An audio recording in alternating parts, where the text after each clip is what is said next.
thanks for your comments. It's been a great value.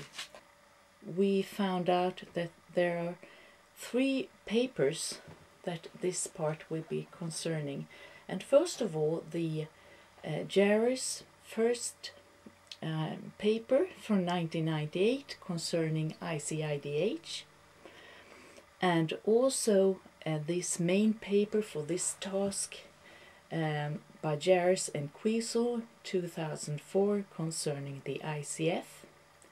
Moreover, the paper by Margaret Leahy from 2005, Changing Perspectives for Practice in Stuttering, and at last the Swedish report from me, Helena from Wästlund from 2001, regarding the ICIDH. Why we discussed this was, as you remember, that this project report concerning the ICIDH was the main reason for entering the PhD program, and also that there are many similarities between the first Yaruss paper and the paper by Wästlund at that time. Okay, let's start, but now I have to go over to the computer because it will be easier for you with the PowerPoint presentations. Okay.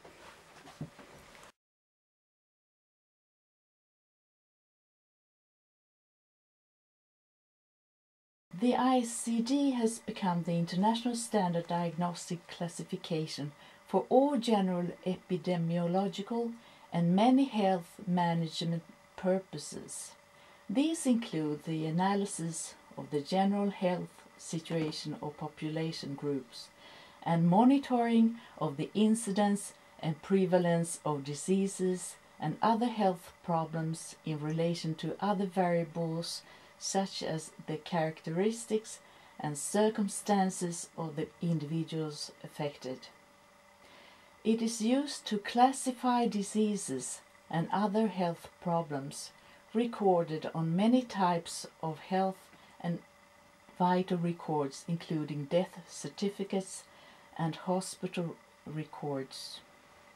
In addition to enabling the storage and retrieval of diagnostic information for clinical and epidemiological purposes, these records also provide the basis for the compilation of national mortality and morbidity statistics by WHO member states, and the source is the Swedish site Internet Medicine, and it was downloaded before Antwerp.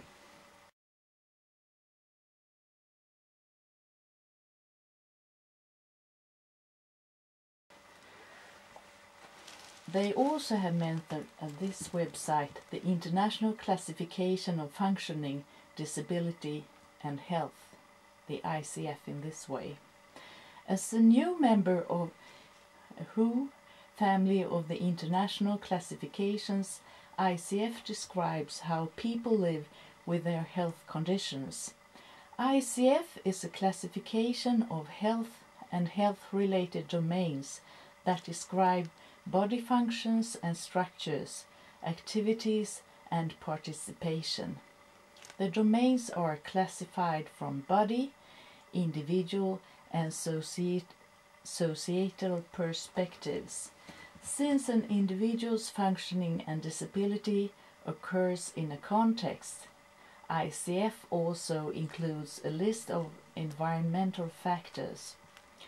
ICF is useful to understand and measure health services or surveys at the individual or population level.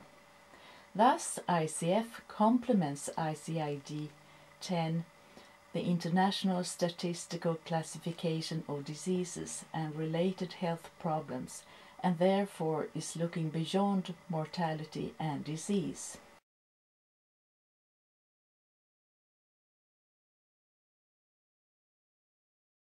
Now to the ICIDH, the International Classification of Impairments, Disability and Handicaps from 1980. Accordingly to the former WHO standard, the International Classification of Impairments, Disability and Handicaps, the following definition of stuttering was established and approved. Stuttering involves disorders of the rhythm of speech where the individual knows exactly what she wants to say but for the moment is incapable of saying it because of involuntary repetition, prolongation or disruption of a sound. And that's from 1977, Wästlund, 2001. The general definitions of ICIDH were impairment, loss or deviation of psychological, physiological or anatomic structure or function. The definitions of disability follows like this.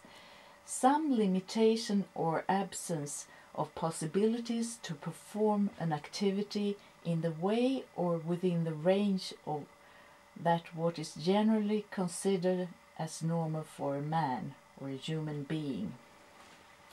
Disability is on the individual level and regarded as a consequence of an impairment. When the disability is a consequence of lack of motor coordination or speech movements, that would be usefulness or stutter, it should primarily mean the speech difficulties experienced by the person who stutters.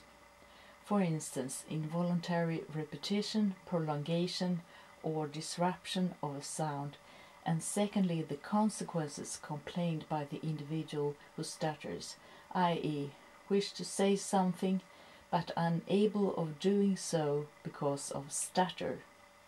The level of disability is dependent on the severeness of stutter and factors such as lifestyle, work and social situation. The definition of handicap according to the ICIDH were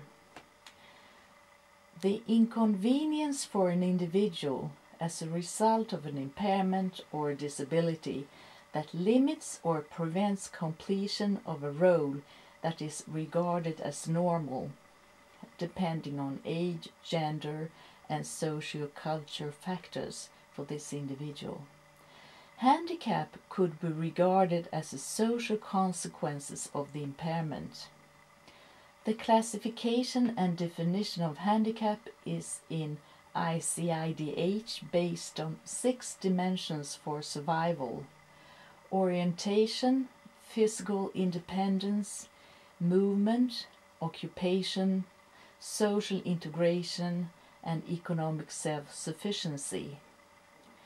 The limitations in lifestyle because of stutter controls if the disability is regarded as a handicap by the individual or not. Wästlund, 2001.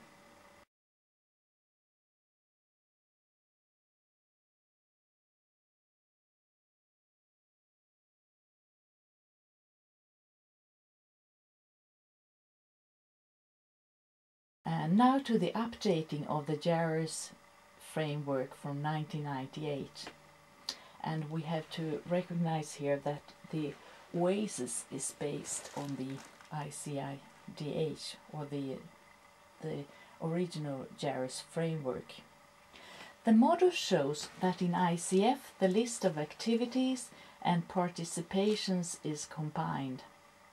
There is no longer any distinction between disability, and that is difficulties performing tasks, and handicap, the disadvantages experienced in the ability to achieve life goals. Moreover, it shows that reactions to stuttering can affect the impairment in body function itself. The ICF is a useful framework for describing the stuttering disorder as well as development of new assessment instruments for evaluating treatment outcomes at a variety of levels with direct relevance to the life of the person who stutters.